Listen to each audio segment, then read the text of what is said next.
السلام علیکم ورحمۃ اللہ وبرکاتہ۔ بسم اللہ الرحمن الرحیم۔ رب اشرح لی صدری ویسر لی امری واحلل عقدۃ من لسانی یفقہوا قولی ربی زدنی علما۔ آج ہم سٹارٹ لیں گے سورہ احزاب آیت نمبر 6۔ بسم اللہ الرحمن الرحیم۔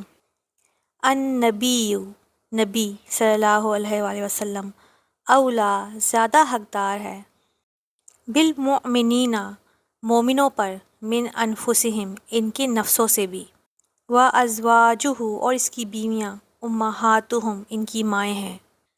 نبی کریم صلی اللہ علیہ وآلہ وسلم مومنوں کے لیے ان کی ذاتوں سے بھی زیادہ قریب تر ہیں، یعنی زیادہ خیر خواہ۔ یعنی کوئی شخص اپنے لیے جتنا سنسیئر ہو سکتا ہے، نبی کریم صلی اللہ علیہ وآلہ وسلم اس کے لیے اس سے بھی بڑھ کر خیر خواہ ہیں۔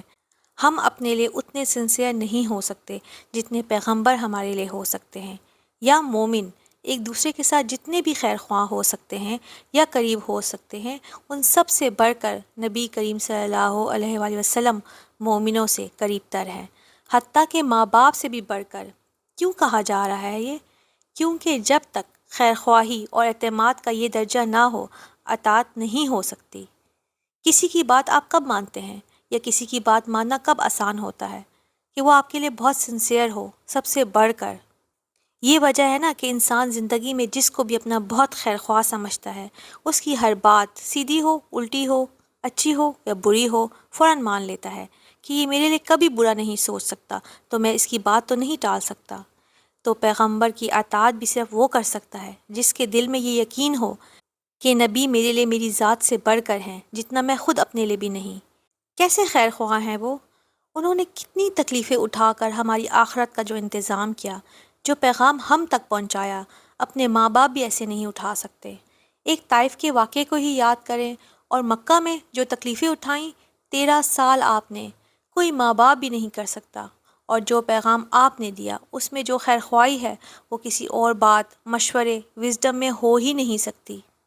اس لیے قرآن پاک کے بعد سب سے اہم ترین چیز کیا ہے؟ سنت کی پیروی۔ کوئی ڈاکٹر آپ کو کچھ کہتا ہے، کوئی حکیم آپ کو کچھ، کوئی فلسفی کچھ اور بتاتا ہے، اور اس کے مقابلے میں ایک سنت آتی ہے۔ انسان آنکھیں بند کر کر مان لے سے۔ کیوں؟ کیونکہ ان سب کے معاملے میں میرے رسول صلی اللہ علیہ وآلہ وسلم سب سے زیادہ ہمدرد ہیں۔ اور آپ کو پتہ ہے، اس بات کو سمجھنا اور اس پر یقین رکھنا ہمارے ایمان کا حصہ ہے۔ اگر کوئی ایسا نہیں سمجھتا آپ صلی اللہ علیہ وآلہ وسلم کو، تو وہ سچا مومن نہیں۔ یہ کوئی معمولی بات نہیں ہے۔ اگر کوئی یہ سمجھے کہ میری دوست زیادہ سنسیئر ہے میرے لیے، اور میرے ماں باپ زیادہ ہیں، اور نبی کریم صلی اللہ علیہ وآلہ وسلم کا درجہ آپ کے دل میں ان کے بعد ہے، تو یہ الارمنگ بات ہے۔ حدیث میں آتا ہے، بخاری کی روایت ہے، خدا کی قسم کوئی اس وقت تک مومن نہیں ہو سکتا جب تک کہ میں اس کو اس کے اپنے نفس سے، اس کے مال سے، اس کی اولاد سے اور سب لوگوں سے زیادہ محبوب نہ ہو جاؤں۔ 100% ٹرسٹ کہ آپ صلی اللہ علیہ وآلہ وسلم کی بات میں کوئی نقصان نہیں، اسی میں فائدہ ہے۔ کیوں؟ قرآن خود گواہی دیتا ہے، سورہ توبہ میں آتا ہے، اس پر بہت بھاری ہے کہ تم مشکل میں پڑو۔ کس پر؟ محمد صلی اللہ علیہ وآلہ وسلم پر۔ اس پر بہت گراں ہے کہ تم مشکل میں پڑو، تمہارے بارے میں حریص ہے، حریص کہ تم کس طرح سیدھے راستے پر آ جاؤ۔ مومنوں کے ساتھ بہت شفقت کرنے والے اور بہت مہربان ہیں۔ اور آپ کی بیویاں ان کی مائیں ہیں، احترام میں اور نکاح کے اعتبار سے، کیونکہ آپ صلی اللہ علیہ وآلہ وسلم کی وفات کے بعد پھر کسی کو ان سے نکاح کی اجازت نہ تھی، کیونکہ آپ صلی اللہ علیہ وآلہ وسلم کی بیویاں سب مومن مردوں کی مائیں ہیں۔ پھر فرمایا، وَأُولُو الْأَرْحَامِ اور خونی رشتہ دار، بعضُہم بعض ان کے، اولیٰ ببعض زیادہ حقدار ہیں بعض کے ساتھ، فی کتاب اللہ اللہ کی کتاب میں۔ اللہ کی کتاب میں بعض سے قریب تر ہیں۔ اس کا کیا معنی ہے؟ کہ رشتہ دار جو ہیں اللہ کے قانون کے مطابق، کتاب اللہ سے مراد کیا ہے؟ شریعت، یعنی شریعت کے مطابق ایک دوسرے کے زیادہ قریب ہیں۔ کس میں؟ حقوق کے اعتبار سے۔ من المؤمنین والمہاجرین، مومنوں سے اور مہاجروں سے، یعنی مومنین سے بڑھ کر رشتہ دار زیادہ قریب ہیں۔ کیا مطلب ہے اس کا؟ اس کا مطلب ہے کہ جہاں حقوق کی بات ہوگی، ان حقوق کی جن کی بنیاد رشتہ داری ہے، خون کے رشتے ہیں، ارحام قریبی رشتوں کو کہتے ہیں جو بعد میں وراثت بنتے ہیں۔ تو جہاں وراثت کا معاملہ ہوگا تو وہاں ان کا حق زیادہ ہوگا، وہ دنیاوی مال اسباب کے وارث ہوں گے۔ والمہاجرین، اور مہاجرین سے بڑھ کر۔ یہ کیوں کہا گیا؟ اصل میں یہ تھا کہ جیسے ابتداء میں مکہ میں لوگ مسلمان ہوئے تو گھر والے اس کو کیا کر دیتے تھے؟ ابینڈن۔ سعد بن ابی وقاص کی ماں نے کیا کہا تھا؟ نکل جاؤ یہاں سے، میں تمہاری کچھ نہیں لگتی اگر تم دین نہ چھوڑو۔ اور وہ کہاں جاتے آگے اگر ان کو کوئی آگے سنبھالنے والا نہ ہوتا۔ مصعب بن عمیر کے ساتھ کیا ہوا؟ بہت ایسے واقعات تھے کہ اپنے رشتہ داروں نے ان کو ڈس اون کر دیا، تم ہمارے کچھ نہیں لگتے، آگ کر دیا ان کو۔ ایسے لوگ کس کی پناہ میں آ گئے؟ مسلمانوں کی۔ بعض غلاموں کو آزاد کیا تھا حضرت ابو بکر صدیق نے۔ اس زمانے میں جب کوئی غلام آزاد کرتا تو اس کی نسبت کس کے ساتھ ہوتی؟ آقا کے ساتھ۔ آزاد کردہ غلام، موالی جن کو کہتے ہیں، اگر وہ فوت ہو جاتا تو اس کا وارث اس کا مولا ہوتا، یعنی جس نے اس کو آزاد کرایا ہوتا۔ اب یہ ہوا کہ جب اسلام آیا اور لوگوں کو اس طرح کی مشکلات ہوئیں تو ابتدائی طور پر یہ اجازت دی گئی کہ اخوت فی الدین زیادہ قریب ہو جائیں۔ کس کے؟ ارحام کے۔ کیوں؟ کیونکہ کوئی مومن کافر اور کافر مومن کا وارث نہیں ہو سکتا۔ مدینہ میں آنے کے بعد ابتداء میں جو مواخات ہوئی، نبی کریم صلی اللہ علیہ وآلہ وسلم نے 47 مہاجرین کو انصار کا بھائی بنایا۔ حضرت انس کے گھر ہوا تھا، یہ 3 سٹنگز میں ہوا تھا۔ وہاں کے لوگوں نے ان کو اپنا رشتہ دار بنا دیا تھا، اور یہ رشتہ داری کس بنیاد پر تھی؟ دینی بنیاد پر۔ ابتداء میں کیا رکھا کہ اگر مہاجر مر جائے تو اس کی جائیداد کون لے؟ انصاری بھائی۔ انصاری مر جائے تو جائیداد میں شریک ہو کون؟ مہاجر بھائی۔ یہ ابتداء میں اجازت تھی، لیکن بعد میں کیا ہوا کہ یہ قانون ختم کر دیا، کیونکہ یہ ایک ٹیمپرری ضرورت کے تحت تھا۔ مستقلاً کیا قانون ہے؟ قیامت تک ارحام، رشتہ دار ہی حقدار ہیں۔ کیوں؟ اس لیے کہ اگر یہ قانون باقی رہنے دیا جاتا تو لوگ کیا کرتے؟ اکثر لوگ کیا کرتے؟ اپنے رشتہ داروں کو جس سے اکثر ناراضگیاں رہتی ہیں تو دوسرے لوگوں کو بھائی بنا کر سب اپنی جائیداد ان کے حوالے کر دیتے۔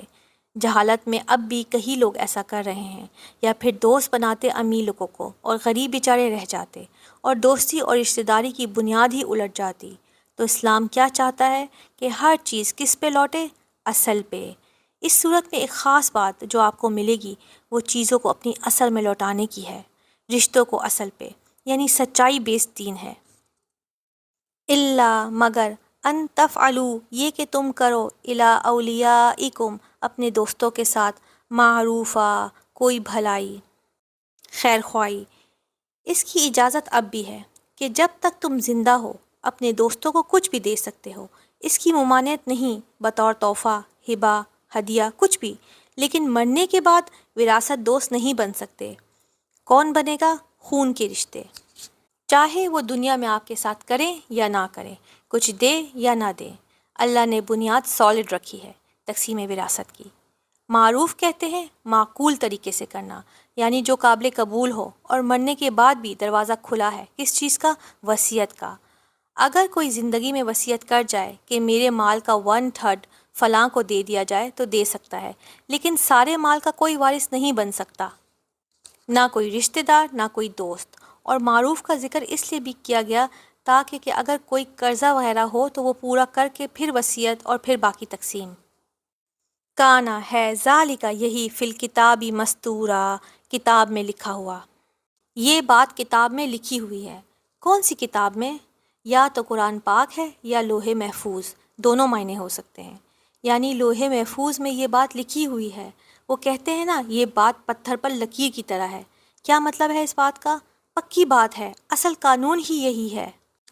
مستور کہتے ہیں سطر بنا کر لکھنے کو، لائن پہ لکھنے کو۔ اس کا مطلب ہے کہ آرگینائز طریقے سے لکھا ہوا ہے لوح محفوظ میں، اللہ کی کتاب میں بہت اچھے سے لکھا ہوا ہے۔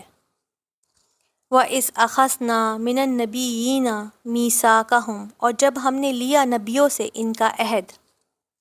اس کس کو ریپلیس کرتا ہے؟ اذکر کو۔ اور اذکر کا کیا معنی ہوتا ہے؟ یاد کرو یا ذکر کرو، بیان کرو۔ یعنی یہ جو بات آ رہی ہے اس کو بیان کرو لوگوں کے سامنے۔ وَإِذْ أَخَذْنَا مِنَ النَّبِيِّينَ مِيثَاقَهُمْ، اور جب ہم نے لیا نبیوں سے ان کا عہد۔ و من کا اور آپ سے، و من نوح اور نوح سے، و ابراہیم اور ابراہیم، و موسیٰ اور موسیٰ، و عیسیٰ ابن مریم اور عیسیٰ ابن مریم سے۔ پہلے عام سب نبیوں کا ذکر کیا گیا، پھر اس کے بعد 5 اولو العزم پیغمبروں کا ذکر کیا گیا، اور ان میں سب سے پہلے آپ صلی اللہ علیہ وآلہ وسلم کا ذکر کیا گیا۔ حالانکہ ترتیب میں آپ صلی اللہ علیہ وآلہ وسلم بعد میں ہیں، عیسیٰ ابن مریم کے بعد آئے ہیں، لیکن یہاں آپ کا ذکر پہلے نمبر پر ہے۔ کیوں؟ یہاں مقام کی ترتیب دی گئی۔ وَأَخَذْنَا مِنْهُمْ مِيثَاقًا اور ہم نے لیا ان سے عہد، غلیظہ بڑا پختہ۔ یہ کون سا وعدہ لیا گیا تھا؟ وعدہ الست مراد نہیں ہے اس سے، نبیوں سے کچھ اور وعدہ لیا گیا ہے، یعنی ہر پیغمبر نے آنے والے پیغمبر کے لیے ایک بشارت چھوڑی اور اپنے فالوورز کو کہا جب کوئی اور پیغمبر آئے تو تم اس کی مدد کرنا۔ اس کا ذکر سورہ ال عمران آیت نمبر 81 میں آتا ہے۔ یاد کرو جب اللہ نے پیغمبروں سے عہد لیا تھا کہ آج میں نے تمہیں کتاب اور حکمت سے نوازا، کل کوئی دوسرا رسول آئے تمہارے پاس، اسی تعلیم کی تصدیق کرتا ہوا آئے جو تمہارے پاس پہلے سے موجود ہے، تو تم کو اس پر ایمان لانا ہوگا اور اس کی مدد کرنی ہوگی۔ پھر پوچھا کیا تم اس کا اقرار کرتے ہو اور اس پر میری طرف سے بھاری ذمہ داری اٹھاتے ہو؟ انہوں نے کہا ہاں ہم اقرار کرتے ہیں۔ اللہ نے فرمایا اچھا تو گواہ رہو، میں بھی تمہارے ساتھ گواہ ہوں۔ یہ عہد کس لیے لیا گیا؟ یہ اس بات کی علامت ہے کہ سب انبیاء کا پیغام ایک ہی تھا اور سب کا کام ایک ہی تھا۔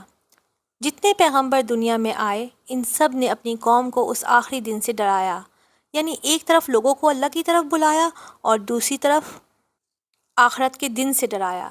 یہ تمام نبیوں میں مشترکہ قدر ہے۔ آپ دیکھیں کہ پیغمبروں کا جو طریقہ رہا ہے وہ انتہائی خیر خواہی کا اور آخرت کی فکر کا، جبکہ ان سب کے حالات ڈیفرنٹ تھے۔ جو حالات حضرت نوح علیہ السلام کے تھے وہ حضرت موسیٰ علیہ السلام کے نہیں تھے۔ سب کے حالات مختلف تھے، ماحول فرق تھا ہر پیغمبر کا، لیکن کام ایک ہی۔ قوم کوئی بھی ہے، ماحول کوئی بھی ہو، سب کا کام ایک ہی تھا۔ اس میں سبق ہے ہمارے لیے کہ چاہے ہم کہیں بھی ہوں، کسی بھی ملک میں ہوں، کسی بھی ماحول میں ہوں، ایک چیز نہیں بدلنی چاہیے۔ وہ کیا ہے؟ ربانی بننا، اللہ کی یاد، اللہ کی وحدانیت اور آخرت کی فکر کرنا۔ اسی طرح زندگی کی بھی ڈیفرنٹ سٹیجز ہوتی ہیں، بچپن، جوانی، کہیں پڑھ رہے ہیں، کہیں شادی ہے، کہیں جاب ہے، لیکن ایک چیز نہیں بھولنی۔ وہ کیا ہے؟ ربانی بن کے رہنا۔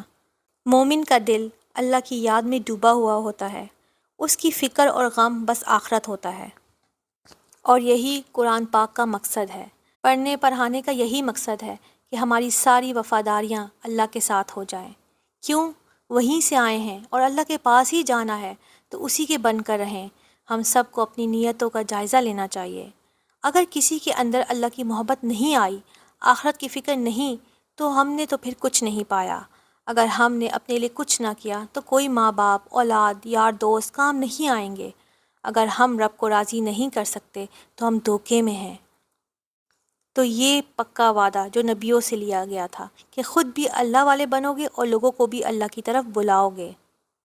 اس کی مزید تائید کہاں سے ہوتی ہے؟ اگلی آیت سے، لیسأل تاکہ اللہ پوچھے الصادقین سچوں سے، عن صدقہم ان کی سچائی کی بابت، تاکہ اللہ تعالیٰ پوچھیں سچوں سے ان کی سچائی کے بارے میں کہ وہ اپنے عہد میں کتنے سچے نکلے، کیونکہ اس بات کی پوچھ ہونی ہے کل قیامت کے دن۔ کس کی پوچھ ہونی ہے؟ ہم ضرور پوچھیں گے ان سے جن کی طرف رسول بھیجے گئے سورہ الاعراف میں، اور ان سے بھی پوچھیں گے جنہیں رسول بنا کر بھیجا گیا۔ اور صادقین سچوں سے کون مراد ہے؟ صادق کی جمع ہے صادقین، رسول ہیں، اور رسولوں کے بعد جو بھی اللہ کی طرف بلائیں۔ ان صدقہم ان کی سچائی کی بابت، اس سچ کے بارے میں، یعنی اس وعدے کے بارے میں پوچھیں گے۔ اب آپ دیکھیں کہ سچوں سے پوچھا جائے گا تو گناہ گاروں کا کیا ہوگا؟ سچوں سے پوچھا جائے گا کہ انہوں نے کام کیا اور کتنا کیا۔ دعوے تو ہم سب کرتے ہیں، لیکن کون اپنے دعووں میں سچا ہے؟ یہ پوچھ ہونے والی ہے۔